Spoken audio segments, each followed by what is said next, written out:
What's up, guys? So for my last video, you know I've been working on the Grafx 16 region mod. I got it all put back together, so I'll break down exactly what we did here.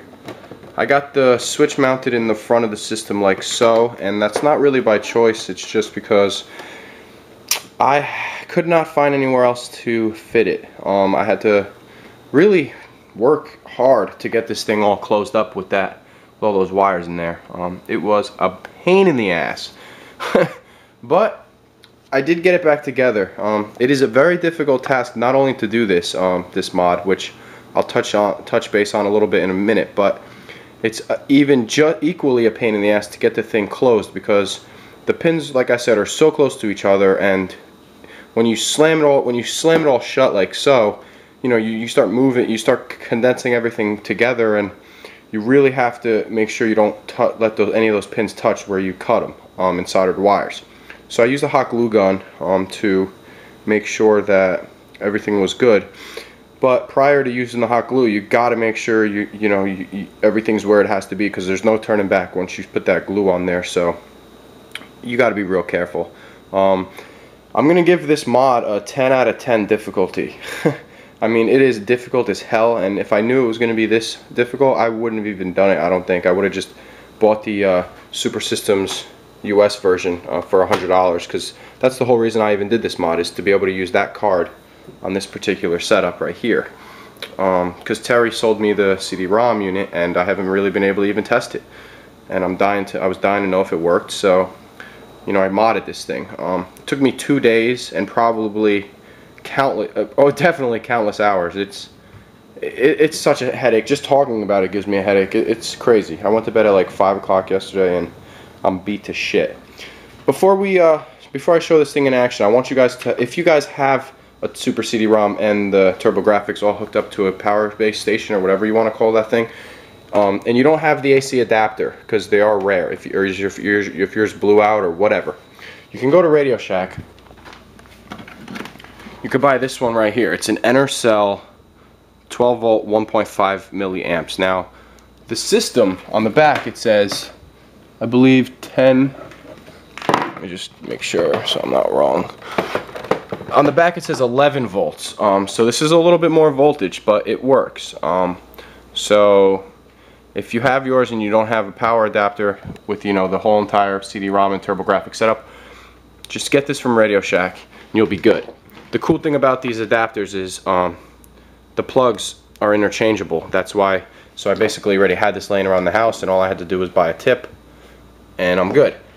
The other thing to note is the polarity icon in the back, and make sure you put the tip. In this particular case, the tip is the negative, and the outer ring is the positive. So you got to make sure, you know, you read this correctly and put it on correctly. Otherwise, you're gonna blow your shit. Alright, so let me just wire this up. Give me 1 second. Alright, so like I said, the whole reason I wanted to even have this set up is so I can use my PC Engine Super Systems 3.0 on this, because this version in the US for the Grafx is probably around $100 these days, and not only that, but it's rare as fuck to even find it. So now we got everything in. Let's test this here. So you got to pop that in, turn it on. As you can see, it's playing the Japanese cue card fine, all closed up. You know, I didn't do the best job here. There's a little bit of a blemish right there on the corner, but you know, I was so tired when I got to this point, I could care less about this. And it works. Alright, so now let's try, you know, Airzonk again. So you know, you can't see this game too many times. It's just awesome. So let's turn that out, pop that out.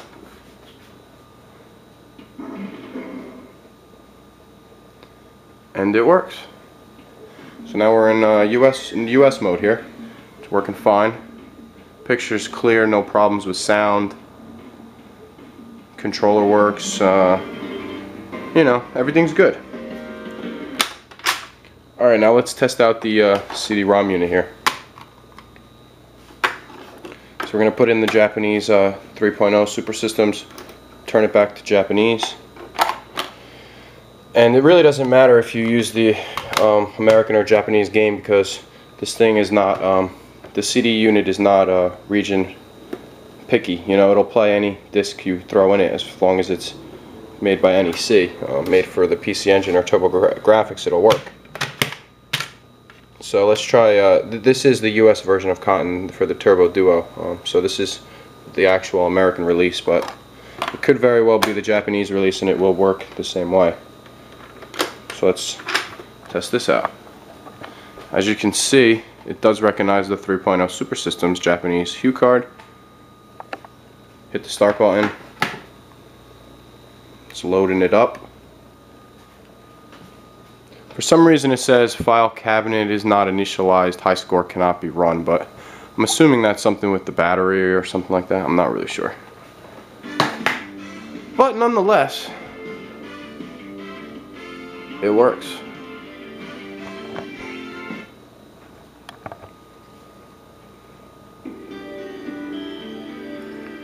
So yeah, we're good.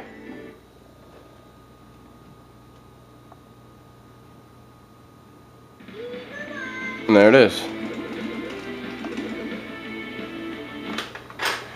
And then the last thing we could do is we can just throw in Sherlock Holmes just because it's here.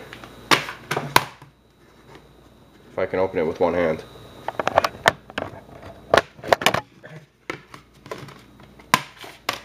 I cheated. Alright.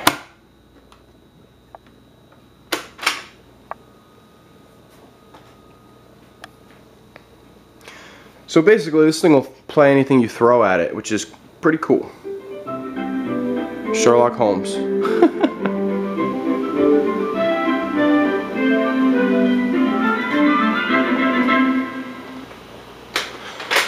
Alright, so that's basically it from me.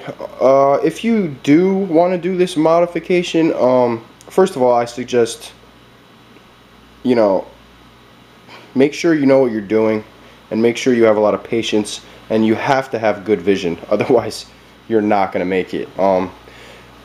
Crazy story, I actually ripped one of the hue card pins off, just from bending it back and forth like more than twice. It clipped completely off. I had nowhere to solder to. I actually had to locate the trace for that particular pin, and I thought I was done for, but honestly I thought I was done for as soon as I got to like a point where I realized how difficult this actually is. But I was lucky to find a trace, and you know, I just stayed patient. I stayed, you know, dedicated and concentrated, and you know, I pulled through. So if you want to try to do the same thing, feel free to message me or El Chipuno, who's the one who helped me through this, because honestly I didn't really know what I was doing as far as the schematics of this particular project until I really talked to him, you know, one-on-one for quite a while. So once again, I want to thank you, bro, El Chipuno, for, you know, getting me this thing set up properly. And that's it. So if you guys want to try this, be my guest, but just keep in mind it's hard as fucking nails, and either way, me and him are there for you. So you message us and we'll help you through it. But I wouldn't recommend doing it if it's, you know, your only PC TurboGrafx, or your only way to play TurboGrafx games. Like, you know, I didn't really care too much if I lost this bad boy, because, you know, I have a whole bunch of other NEC systems that I can use. So it's not like I'm out of being able to play all TurboGrafx if this thing broke on me. And you know, I was willing to lose it if I had to. So just keep that in mind as well. Thanks for watching, guys. Take care.